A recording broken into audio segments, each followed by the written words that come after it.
is what it took the Iraqi army and US-led coalition to liberate Mosul from Daesh. One US general described it as the worst urban combat he'd seen in 30 years. Another compared it to the bombing of Dresden in World War II.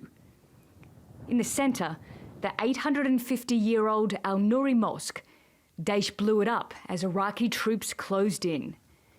This culturally rich city was once known for its religious diversity. Now it's covered in the remains of homemade bombs. And in the midday heat of an Iraqi summer, the stench of bodies drifts across Mosul. To defeat Daesh, Iraq and coalition forces destroyed the old city. In the last few days of the battle, it was heavily bombed.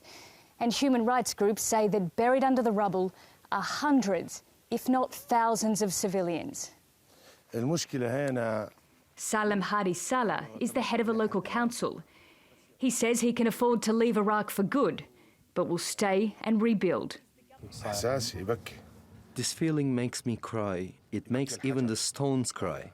Are you asking me how do I feel? This is how I feel. I'm sad only for my house and for everything. Destruction is everywhere. What did we do? We are normal people. Our houses, our businesses, our cars and our livelihood are all gone. For those who rely on day work, how they can bear this burden?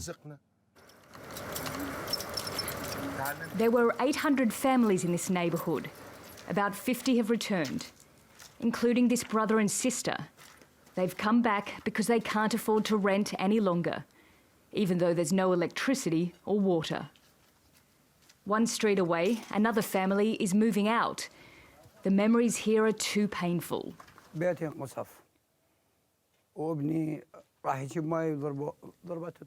house was hit. My son was going to fetch water and was hit by an airstrike. They took my car. I didn't have anything left. I pleaded to get the car back. There is nowhere for me to go. I used to be a king. I will never return. No matter what happens, I will never return because of what I have seen from the Daesh dogs. There's heavy security in Mosul, checkpoints on every corner, police and military patrol all major sites. Even the ones reduced to rubble, like the General Hospital. Every ward in every floor has been destroyed. A centre for medical training is a blackened shell. And at the headquarters of the federal police, they wait for orders to stay in Mosul or head to Hawija for the next battle. A large number of terrorists have been arrested, and now this area is completely secure. Our forces set up checkpoints, established intelligence centres and patrols. Also, the citizens are cooperating and giving us information. As the day stretches into late afternoon, families cross a temporary bridge across the Tigris River, visiting relatives during the religious festival of Eid.